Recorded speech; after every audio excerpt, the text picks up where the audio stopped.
Bismillahirrahmanirrahim. Assalamualaikum warahmatullahi wabarakatuh. Alhamdulillahirabbil alamin. Wassalatu wassalamu ala asrafil anbiya'i wal mursalin wa ala alihi wa ashabihi ajma'in. Amma ba'du. Wa qala Allah ta'ala fil Qur'anil Karim, a'udzu billahi minasyaitonir rajim. Bismillahirrahmanirrahim. Subhanaka la ilma lana illa ma 'allamtana innaka antal alimul hakim. Wa la haula wa la quwwata illa billahil aliyyil azim. Rabbi ishrah li sadri wa yassir li amri wahlul 'uqdatam min lisani yafqahu qawli. Rabbi a'udzubika min hamazati syayatin wa a'udzubika rabbi an yahdurun. Shadaqallahul azim. Kaum muslimin sidang jemaah salat zuhur rahimakumullah. Pada kesempatan yang berbahagia ini, insyaallah kita akan menyampaikan kajian qabla salat zuhur tentang 5 keutamaan salat sunat tahajud. Kaum muslimin rahimakumullah, kita diciptakan oleh Allah Subhanahu wa taala tak lain dan tak bukan hanyalah untuk beribadah kepada Allah Subhanahu wa taala. Wa ma khalaqatul jinna wal insa illa liya'budun. Dan tidaklah aku ciptakan jin dan manusia kecuali hanya untuk beribadah kepada-Ku, kata Allah Subhanahu wa taala. Oleh karenanya semua aktivitas dalam kehidupan kita, mulai sejak kita bangun dari tidur sampai kita tidur kembali, hendaknya semua aktivitas kita itu bernilai ibadah di sisi Allah Subhanahu wa taala, sebagai bekal kita di dalam menempuh perjalanan hidup yang abadi di akhirat nanti. Oleh karenanya kaum muslimin rahimakumullah, kita manfaatkan umur yang masih diberikan Allah, usia yang masih dititipkan Allah Subhanahu wa taala kepada kita, untuk sebanyak-banyaknya mengabdi kepada Allah Subhanahu wa taala. Kaum muslimin rahimakumullah, salat sunnah yang dikerjakan pada malam hari itu ada 3 ketentuannya. Yang pertama adalah salat sunnah yang kita kerjakan yang waktunya mulai setelah kita melaksanakan salat Isya sampai menjelang waktunya masuknya waktu salat subuh, maka salat sunnah yang kita kerjakan ini disebut dengan qiyamul lail. Mungkin di antara kita ada saudara-saudara kita yang bekerja di malam hari, pekerjaan sapam misalnya, yang tidak tidur di malam hari, kemudian dia mau beribadah kepada Allah Subhanahu wa taala, lantas dia berdiri melaksanakan salat 2 rakaat. Salat apakah namanya itu? Itulah yang disebut dengan qiyamul lail, salat yang dikerjakan di malam hari tanpa didahului aktivitas tidur terlebih dahulu. Yang kedua adalah salat yang kita kerjakan di malam hari yang kita dahului dengan kegiatan aktivitas tidur terlebih dahulu, maka ini yang disebut dengan salat sunat tahajud. Yang ketiga adalah salat sunnah yang kita kerjakan di malam hari tanpa kita dahului dengan aktivitas tidur atau tidak tidur terlebih dahulu. Inilah yang kita kenal dengan salat sunat witir. Kaum muslimin rahimakumullah, Rasulullah sallallahu alaihi wasallam bersabda, afdhalus salati ba'da salatil maktubah as-salatu fi jawfil lail.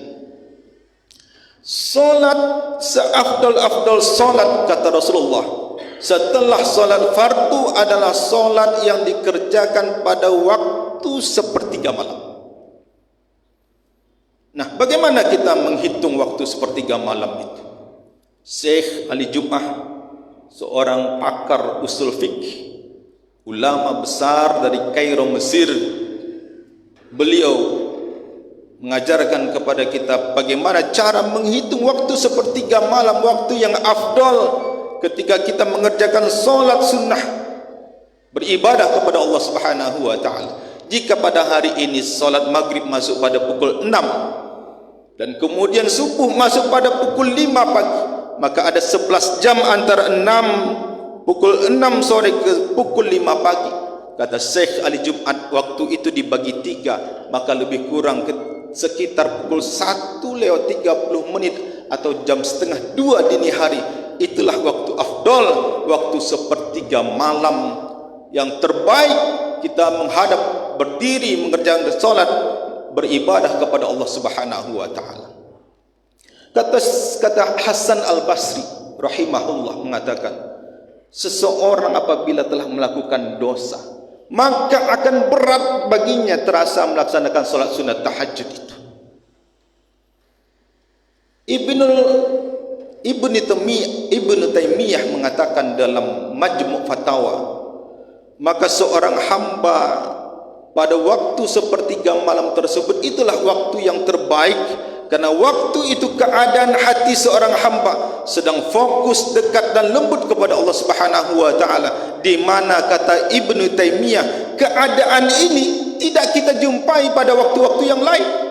Maka itulah waktu yang afdol, waktu yang terbaik seorang hamba menghadapkan dirinya kepada Allah Subhanahu wa taala.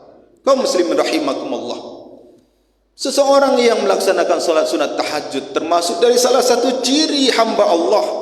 Jika kita ingin menjadikan diri kita ini diakui sebagai hamba Allah Subhanahu wa taala, bukan hanya mengaku sebagai hamba Allah, tetapi Allah mengakui hamba-hamba yang seperti ini sebagai hambanya, maka salah satu caranya kita melaksanakan salat sunat tahajud.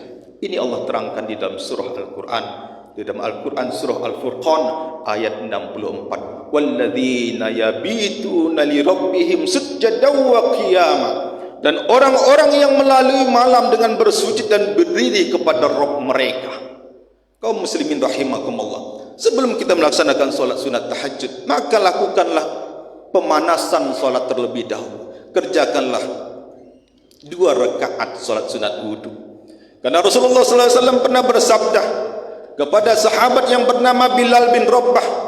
Kata Rasul kepada Bilal, wahai Bilal, amalan-amalan apa saja yang engkau senangi manfaatnya dalam agama Islam ini?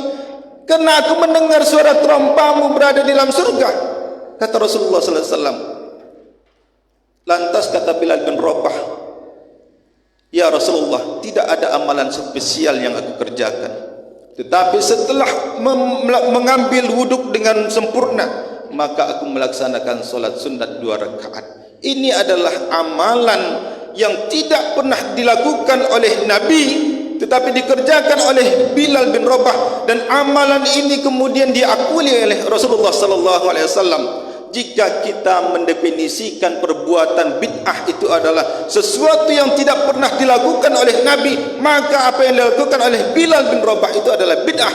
Tetapi Rasul tidak mengatakan itu bid'ah. Rasul membenarkan apa yang dilakukan oleh Bilal bin Rabah. Karena bid'ah itu, kaum muslimin rahimakumullah, adalah sesuatu yang tidak ada ketentuannya dari Rasul. Ketentuan itu ada 4. Apabila ada dalilnya, ada contohnya, seperti solat, itu tidak bid'ah. Yang kedua, apabila ada dalilnya, kemudian contohnya sementara, seperti kita melaksanakan salat doa kunut di waktu salat subuh, itu pernah dicontohkan oleh Nabi, walaupun contohnya tidak selamanya dilakukan oleh Rasulullah SAW. Yang ketiga, ada dalilnya, tidak ada contohnya. Seperti apa? Salat sunat tahiyatul masjid yang kita lakukan itu ada dalilnya, tapi tak pernah dicontohkan oleh Nabi. Kenapa tak pernah dicontohkan oleh Nabi? Karena Nabi tidak pernah melaksanakan salat sunat tahiyatul masjid, karena rumah beliau itu di dalam masjid. Itu tidak bid'ah. Tetapi yang keempat adalah tak ada dalil, tak ada contoh. Itulah yang dikatakan dengan ibadah bid'ah. Kaum muslimin rahimakumullah. Kemudian yang kedua, lakukanlah salat sunat taubat sebelum kita melaksanakan salat sunat tahajud. Karena kata Rasulullah SAW, tak ada seorang hambaku yang melakukan perbuatan dosa, kemudian dia bersuci dengan sempurna, lantas dia berdiri melaksanakan salat 2 rakaat, dan dia lantas memohon ampunan kepada Allah Subhanahu wa taala, maka pasti akan diampuni dosanya oleh Allah Subhanahu wa taala. Yang ketiga, kaum muslimin rahimakumullah, setelah kita melaksanakan salat sunat wudu, salat sunat taubat, kerjakanlah 2 rakaat solat sunat hajat.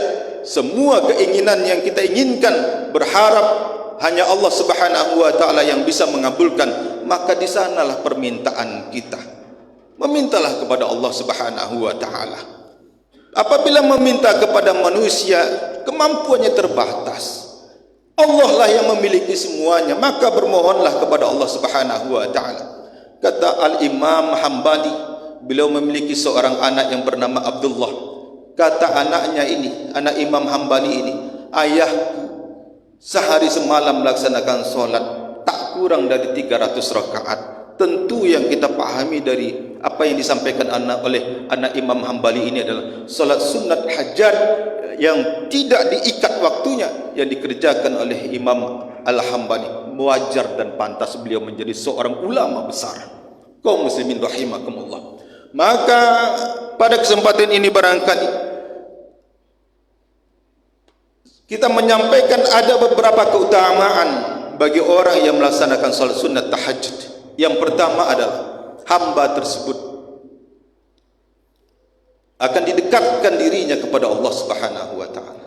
Kemudian dijauhkan dari perbuatan-perbuatan dosa, dihapuskan berbagai macam kesalahannya, kemudian dikeluarkan penyakit dari dalam dirinya. Hadis berasal dari Imam At-Tirmizi. Rasulullah sallallahu alaihi wasallam bersabda, "Alaikum biqiyamil lail fa innahu da'bus solihina qablakum."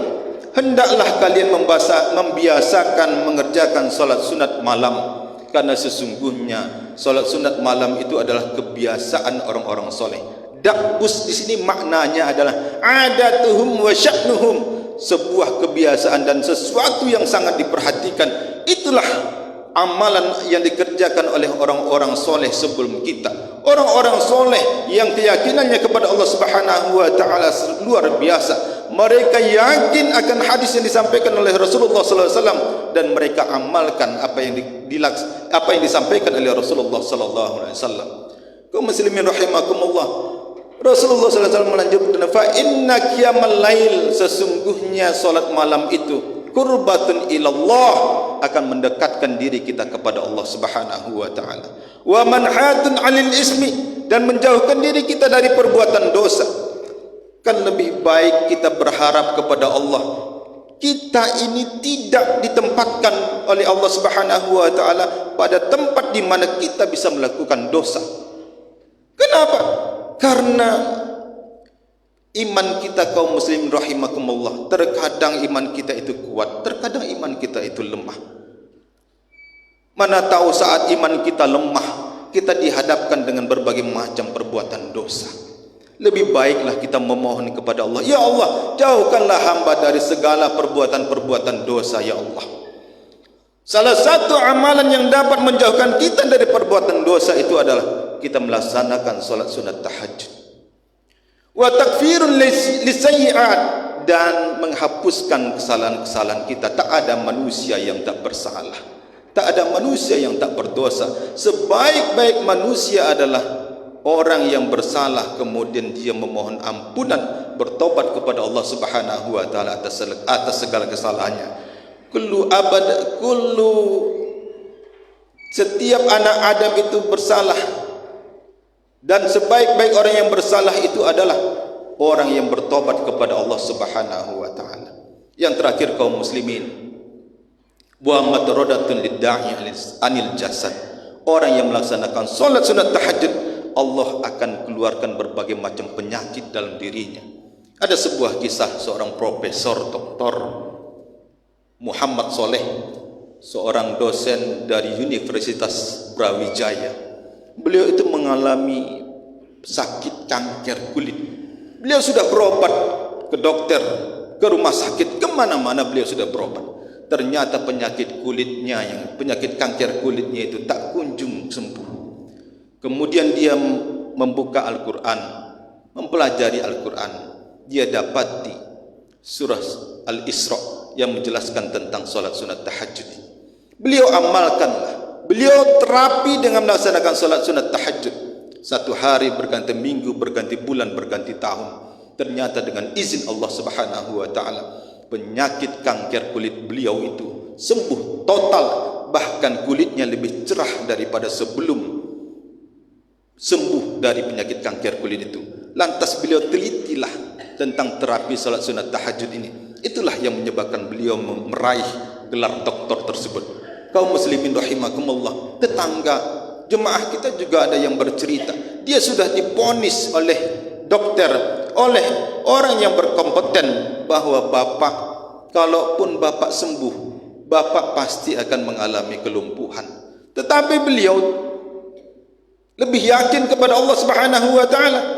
Kemudian beliau melaksanakan salat sunat tahajud hampir setiap malam. Bapak Ibu rahimakumullah, jemaah kita ini melaksanakan salat sunat tahajud. Apa yang terjadi? Biiznillah, dengan izin Allah Subhanahu wa taala, ponis dokter tadi tidak pernah terjadi pada dirinya.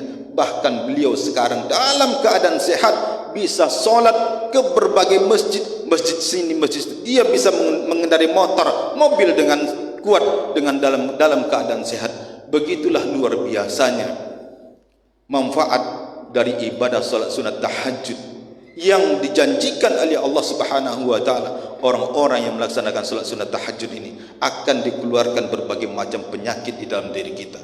Kaum muslimin sidang jemaah rahimakumullah. Yang kedua adalah orang yang melaksanakan salat sunat tahajud, maka kelak di hari yaumul akhir, di hari akhirat kelak, mereka akan mendapatkan naungan di sisi Allah Subhanahu wa taala. Pada hari tak ada naungan selain naungan Allah Subhanahu wa taala. Ada 7 golongan di hari akhirat yang akan mendapatkan naungan dari Allah Subhanahu wa taala. Sab'atun yuzilluhumullahu fi zillihi yauma zilla illa zilluh. Yang terakhir adalah wa rajulun zakarallahu khaliyan fafaddat ainahu, seorang laki-laki yang berzikir kepada Allah Subhanahu wa taala dalam keadaan sepi, kemudian sampai meneteslah air matanya. 7 golongan yang akan mendapatkan naungan di sisi Allah. Yang pertama adalah imam yang adil, kemudian pemuda yang tumbuh berkembang dalam beribadah kepada Allah Subhanahu wa taala, orang-orang yang tergantung hatinya ke masjid. Yang keempat, 2 orang yang bertemu dan berpisah karena Allah Subhanahu wa taala. Yang kelima, laki-laki yang menolak diajak berzina. Yang keenam, orang yang bersedekah dengan cara bersembunyi-sembunyi. Kemudian yang ketujuh adalah seorang yang berzikir kepada Allah Subhanahu wa taala dalam keadaan sepi sampai meneteskan air matanya. Kenapa menetes air matanya? Karena taubatnya kepada Allah Subhanahu wa taala. Seorang yang berzikir kepada Allah dalam keadaan sepi, maka keadaan sepi ini pasti dikerjakan di malam hari. Ketika orang lain dalam keadaan tidur, dia kemudian bermunajat kepada Allah Subhanahu wa taala, mengakui kesalahan-kesalahan dan dosa-dosanya sehingga meneteslah air matanya. Yang ketiga adalah orang yang salat sunat tahajud akan mendapatkan cinta dari Allah Subhanahu wa taala. Wa ma yazalu 'abdi yataqarrabu ilayya bin nawafil hatta uhibbah, kata Rasulullah sallallahu alaihi wasallam, maka tidaklah hambaku senantiasa mendekatkan diri kepadaku dengan amalan-amalan yang sunnah hatta uhibbah, maka aku pasti akan mencintainya. Mendapatkan cinta makhluk saja kaum muslimin kita sudah mendapatkan kebahagiaan yang luar biasa, tetapi ini mendapatkan cinta Allah Subhanahu wa taala, maka pastilah hamba-hamba yang mendapatkan cinta dari Allah akan mendapatkan ketenangan dan kebahagiaan hidup di dunia dan di akhirat nanti. Yang keempat adalah orang yang melaksanakan salat tahajud, dia akan dimudahkan dan dipersilahkan oleh Allah Subhanahu wa taala masuk ke dalam surga dalam keadaan selamat. Ketika Rasul hijrah dari kota Mekah ke kota Madinah, Rasulullah sallallahu alaihi wasallam dikerubungi oleh penduduk Madinah ketika itu. Lantas ucapan pertama yang disampaikan oleh Rasul ketika itu adalah, ya ayuhan nas, wahai manusia, absus salam, terperluaskanlah kedamaian, keselamatan, wa at'imut ta'am, dan senantiasalah memberi makan, wasilul arham, sambungkanlah hubungan silaturahmi, wasallu bil laili wan nasi niyam, dan berdirilah kalian di malam hari dalam yang pada waktu itu manusia dalam keadaan tertidur lelap. Orang-orang yang mengerjakan amalan ini tadkhulul jannata bisalam, maka silahkan masuk ke dalam surga dalam keadaan selamat. Yang terakhir, kaum muslimin rahimakumullah, orang-orang yang mengerjakan solat sunat tahajud, maka apa yang dia minta akan dikabulkan oleh Allah. Sesuatu yang dia inginkan akan diperkenankan oleh Allah Subhanahu wa taala. Jika dia ingin bertobat, meminta ampun kepada Allah, maka Allah akan ampuni dosa-dosanya. Yanzilu Rabbuna tabaraka wa taala kulla lailatin ila samai dunya. Tuhan kita tabaraka wa taala pada setiap malam turun ke atas langit dunia. Hina yabqa sulusul lailil akhir, pada waktu sepertiga malam. Fayaqul, lantas Allah berfirman, may yad'uni fa astajibalah, barang siapa yang meminta kepadaku maka akan aku beri. Wa may yas'aluni fa u'tiyah, barang siapa yang menginginkan sesuatu juga akan aku kabulkan, kata Allah Subhanahu wa taala. Wa may yastaghfiruli fa aghfirullah, barang siapa yang meminta ampun kepadaku maka akan aku ampuni dosa-dosanya. Kaum muslimin rahimakumullah, masih ada waktu Allah memberikan kita hidup, masih ada waktu Allah memberikan kita nafas, Allah berikan kita kesehatan, maka jangan sia-siakan kesempatan ini. Mari kita raih kemuliaan yang dijanjikan oleh Allah Subhanahu wa taala bagi orang-orang yang melaksanakan salat sunat tahajud untuk mendapatkan beberapa kemuliaan yang sudah kita sampaikan tadi. Barakallahu li wa lakum fil Qur'anil azim wa nafa'ni wa iyyakum bima fihi minal ayati wa zikril hakim wa taqabbala minni wa minkum tilawatahu innahu was-sami'ul alim. Billahi taufiq wal hidayah. Wassalamu alaikum warahmatullahi wabarakatuh.